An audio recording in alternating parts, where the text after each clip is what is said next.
कहानी की शुरुआत में हम रॉन नाम के एक लड़के को पुलिस लॉकअप में देखते हैं, जहां वो बहुत सारे दूसरे कैदियों के साथ बंद था। दरअसल पुलिस को रॉन के पास कुछ गैर कानूनी ड्रग्स मिले थे, जिस वजह से उसे अरेस्ट करके अब जीएंच के सामने पेश किया जा रहा था। जीएंच ने रॉन को उसके गुनाह के लिए 6 महीने जेल की सजा सुनाई।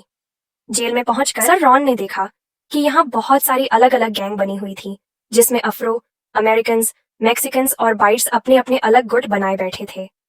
थोड़ी पूछताछ के बाद एक कैदी ने उसे अर्ल से मिलने की सलाह दी कि वो तुम्हारी मदद कर सकता है।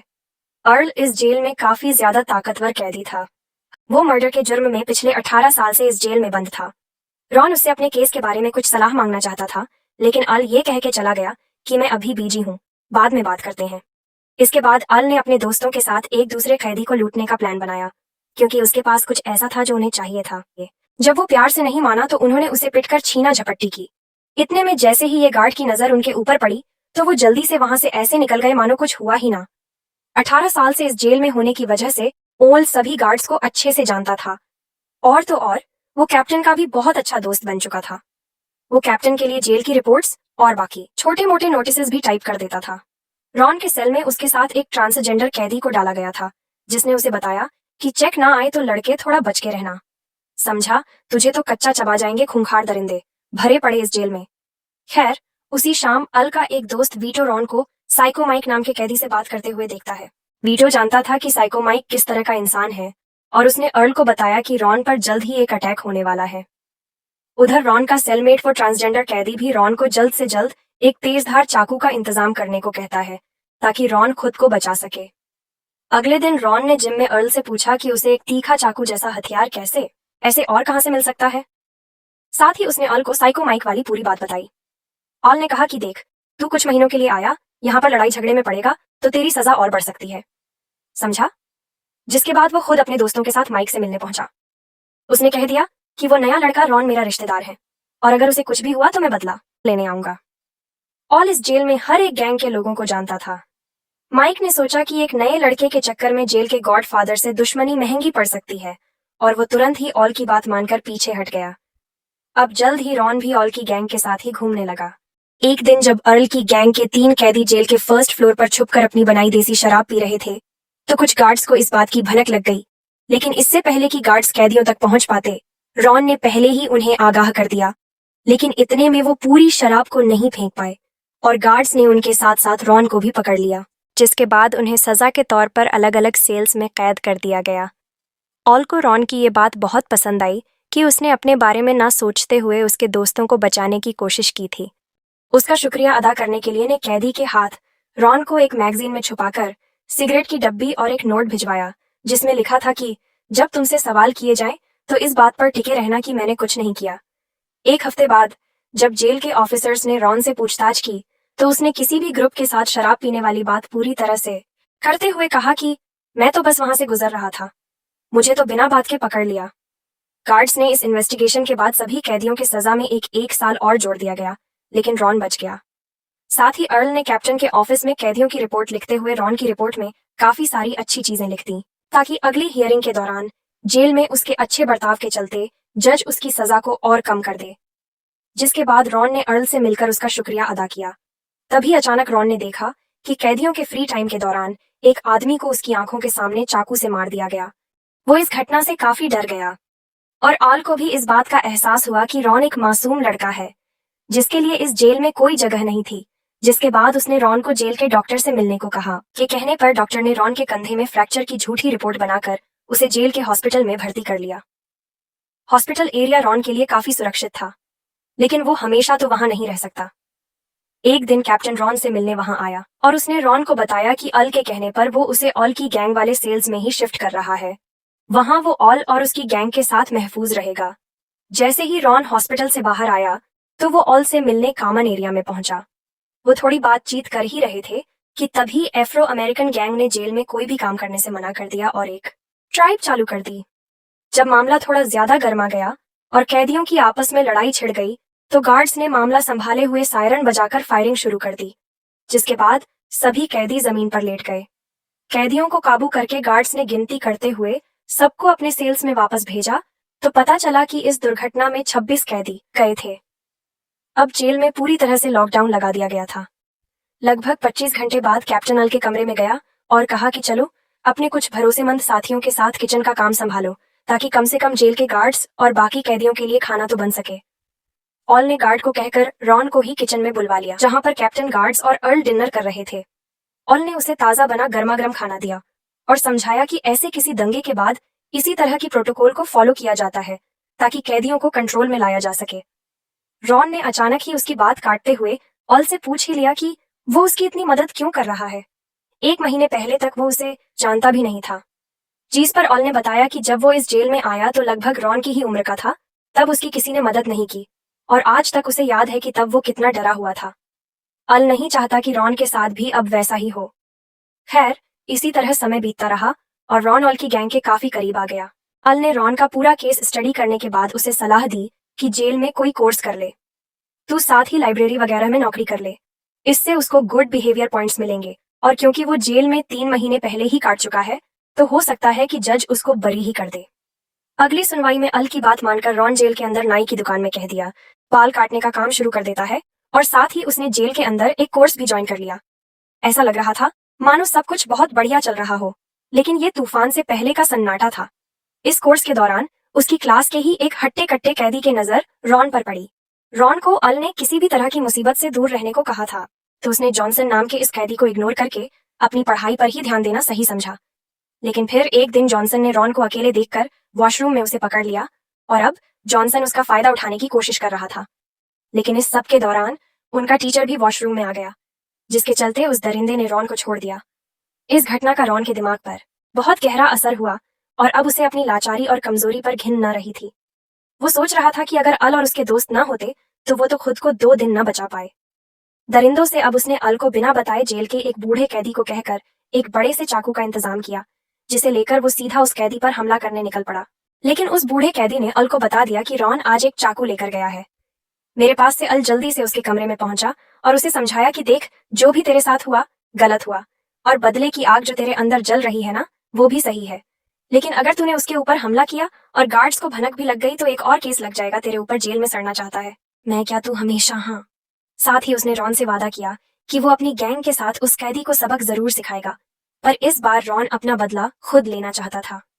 वो बिना अल को बताए अपना चाकू लेकर उस आदमी के सेल में पहुंच गया, लेकिन जॉनसन को रॉन से बिल्कुल भी डर नहीं लगा। उधर रॉन को अपने कमरे में ना पाकर अर्ल भी जल्दी से वहां पहुंच गया और उसने जॉनसन को देखते ही उस पर हमला बोल दिया।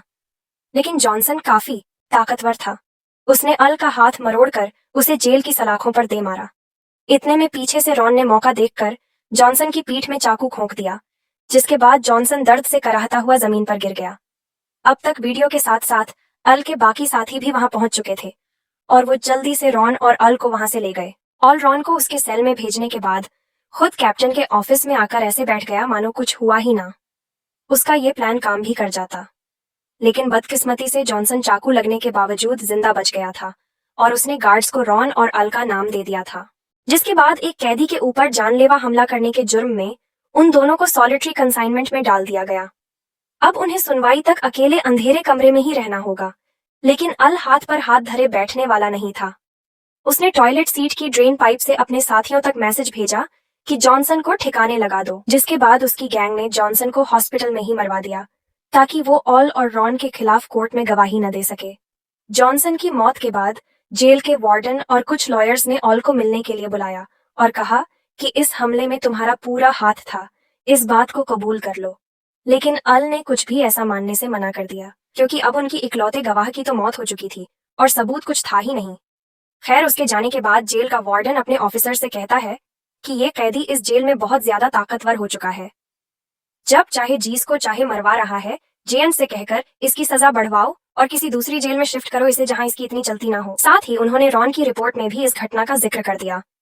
उन्होंने जज से उसकी सजा बढ़ाने की भी मांग की, क्योंकि वार्डन के हिसाब से रॉन भी ऑल की गैंग का एक खतरनाक मेंबर बन चुका था।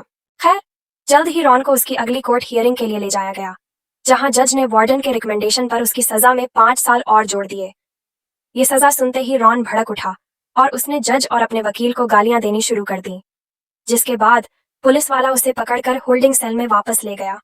वहां रॉन के पिता उससे मिलने आए और अपने बेटे की ऐसी हालत देखकर उन्होंने भावुक होकर कहा कि बेटा तू चिंता मत कर, मैं महंगी से महंगा वकील लेकर आऊंगा, पर तुझे जेल से छुड़ाए बगैर चैन से नहीं बैठूंगा। उसी शाम सॉलिटरी कंसाइनमेंट में कैप्टन अर्ल से मिलने के लिए पहुंचा और वो अपने साथ कुछ सिगरेट और एक बुरी खबर भी लाया था। असल में जेल के नए वार्डन और कुछ अफसरों ने ऑल को इस जेल से ट्रांसफर करने का प्लान बना लिया था, क्योंकि जेल में इतने साल बिताने के बाद अब ऑल का नेटवर्क इस जेल में बहुत ही ज्यादा ताकतवर हो गया था और वो अब सबके लिए बहुत बड़ा खतरा बन चुका था। इसीलिए ऑफिसर्स जानबूझकर हॉस्पिटल में हुए कत्ल को भी अल से जोड़ने की कोशिश कर रहे थे, क्योंकि वो आदमी उसके और रॉन के खिलाफ गवाही जो देने वाला था।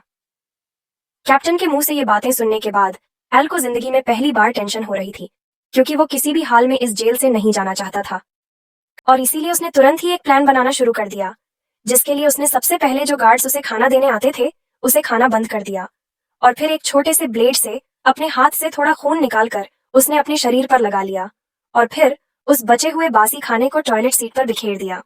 ओनेल को इस हालत में देखकर अब गार्ड्स को लग रहा था कि सॉलिटरी कंफाइनमेंट में ज्यादा देर तक रहने की वजह से ओनेल का मानसिक संतुलन बिगड़ गया है और इसीलिए उसे तुरंत ही वहां से निकालकर मेंटल वार्ड में डाल दिया गया। बाहर निकलकर ओनेल सबसे पहले रॉन से मिला और जब उसे पता चला कि रॉन भी अब कई साल तक जेल में रहने वाला है, तो उसने तुरंत ही रॉन के साथ जेल से भागने का प्लान बनाने का फैसला किया। इसके लिए रॉन ने सबसे पहले अपने पिता को उसके और अर्ल के लिए जेल से निकलने के बाद एक नई जगह पर सुरक्षित ठिकाने का इंतजाम करने को कहा, जिसके बाद अल जेल में हो रही हर एक चीज पर पैनी नजर रखने लगा ताकि वो जेल से भागने का ऐसा रास्ता ढूंढ सके जिसमें पकड़े जाने की कोई संभावना ही ना हो। इसी दौरान एक दिन वो दोनों नहाते वक्त अपना प्लान डिस्कस कर रहे थे कि तभी एक पागल कैदी ने वहां आकर जोर जोर से गाने गाना शुरू कर दिया और जब ऑल ने उसे रोकने की कोशिश की तो उस आदमी ने अचानक से एक टूथब्रश से बने हुए हथियार से ऑल और रॉन पर हमला कर दिया। इस हमले में ऑल की छाती पर और रॉन के चेहरे पर चोट और इसीलिए उन दोनों को जेल हॉस्पिटल में भेज दिया गया। ये हमला एक एफ्रो अमेरिकन कैदी ने किया था, इसीलिए अब सभी व्हाइट कैदी किसी भी हाल में इसका बदला लेना चाहते थे और जेल में चारों तरफ काफी गंभीर माहौल बना हुआ था। पर तभी एक दिन एफ्रो अमेरिकन गैंग का एक लीडर अर्ल से मिलने के लिए सीधा हॉस्पिटल में पहुंच गया। उसने अर्ल को बताया कि असल में उस पर हमला करने वाला वो आदमी दिमागी तौर पर ठीक नहीं है और ये काम उसने सिर्फ अपने पागलपन के चलते किया है और अब वो चाहता था कि अर्ल व्हाइट गैंग के मेंबर्स को बोल दे कि वो बिना बात के दंगे ना भड़काएं, क्योंकि नुकसान तो फिर कैदियों का ही होना है। एफ्रो अमेरिकन गैंग में भी सभी लोग अल की बहुत इज्जत करते थे और उस लीडर ने ऑल को भरोसा दिलाया कि हम उस आदमी को खुद ब खुद सजा देने को तैयार हैं। इधर अल भी नहीं चाहता था कि बिना बात के जेल में लड़ाई भड़क जाए, इसीलिए उसने अपने सभी साथियों को कोई भी कार्रवाई न करने को कहा। इसके बाद एफ्रो अमेरिकन गैंग के खतरनाक आदमी ने उस हमलावर को मारकर जेल के गार्बेज ट्रक में फेंक दिया ताकि उसकी लाश गार्बेज ट्रक में ही क्रश होकर जेल से बाहर निकल जाए। और जैसे ही ये बात ऑल को पता चली तो उसके दिमाग में तुरंत जेल से बाहर निकलने का एक प्लान चलने लग गया, जिसके बाद उसने रॉन को बताया कि गार्बेज ट्रक हर रोज जेल में आता जाता है, पर इसके अंदर से कभी जांच नहीं की जाती क्योंकि ड्राइवर हमेशा कूड़े को अंदर ही क्रश कर देते हैं और इसी डर की वजह से आज तक किसी ने उसके अंदर घुसने की कोशिश तक नहीं की। और अगर वो कुचले गए बिना अंदर छुपने में कामयाब हो गए तो उनके सामने उनकी आजादी बाहें फैलाकर खड़ी थी। ये काम बहुत खतरनाक था और इसीलिए ऑयल ने अपने सबसे पुराने साथियों से मदद मांगी और उन लोगों ने पूरा प्लान सुनने के बाद गार्बेज ट्रक के कर्मचारियों को रिश्वत देकर इस काम के लिए मना लिया। उधर किचन में काम कर रहे कैदियों ने उन दोनों के लिए 2 बड़े सरियों का इंतजाम किया, जो कि उनके हिसाब से इतने ताकतवर थे कि वो क्रशर को रोक सके, क्योंकि उन्हीं की मदद से उन्हें ट्रक के अंदर घुसने के बाद क्रशर को रोकना था, वरना उनकी हड्डी फसली एक हो जाएगी। सारी तैयारियां खत्म करने के बाद अब अल और रॉन जेल से भागने के लिए तैयार थे। एक रात पहले ऑल अपने सभी खास साथियों के साथ एक आखिरी बार बैठा और उन सभी को अलविदा कह दिया, क्योंकि अब 18 साल के बाद अगली सुबह वो यहाँ से भागने वाला था। कैरब अगली सुबह अपने कमरों से बाहर निकलते ही रॉन और अल चुपके से किचन में घुस गए, जहाँ कुछ कैदियों ने उन दोनों की गार्ड से छुपने में मदद की, जिसके चलते वो लोग गार्बेज बैग और उन सरियों को लेकर सीधा गार्बेज ट्रक के पास पहुंच गए, जहां गार्ड्स की नजर से बचते हुए रॉन सीधा ट्रक के अंदर कूद गया। पर जैसे ही ऑल की बारी आई तभी अचानक एक गार्ड वहां पहुंच गया, जिसके चलते ऑल चाहकर भी उस ट्रक के अंदर नहीं कूद पाया। अब तो गार्ड ने दरवाजा भी बंद कर दिया और फिर वहीं खड़ा होकर ट्रक वाले से बातें करने लगा। ठीक उसी समय ट्रक के अंदर मौजूद रॉन ने उस सरिये को क्रशर के बीच में अटकाकर अपनी जान बचा ली। कुछ देर बाद वो ट्रक किचन एरिया से निकलकर गेट पर पहुंच गया। रूटीन चेकिंग के दौरान किसी भी गार्ड का ध्यान अंदर मौजूद रॉन पर नहीं गया। उन्होंने रोज की तरह बस ट्रक के नीचे चेक किया और उसे वहां से भेज दिया। इस वक्त मेरी शिद्दत से ये प्रार्थना कर रहा था कि काश ये ट्रक गेट से बाहर निकलने में कामयाब हो जाए, क्योंकि वो सच में रॉन के लिए काफी खुश था और आखिरकार उनका प्लान कामयाब भी हो गया। बस उसके बिना इसके बाद अल जाकर वीटो से मिला और जब उसने वीटो को अपनी नाकामयाबी के बारे में बताया तो वीटो का कहना था कि भाई जेल से बाहर जाकर तू करेगा भी क्या।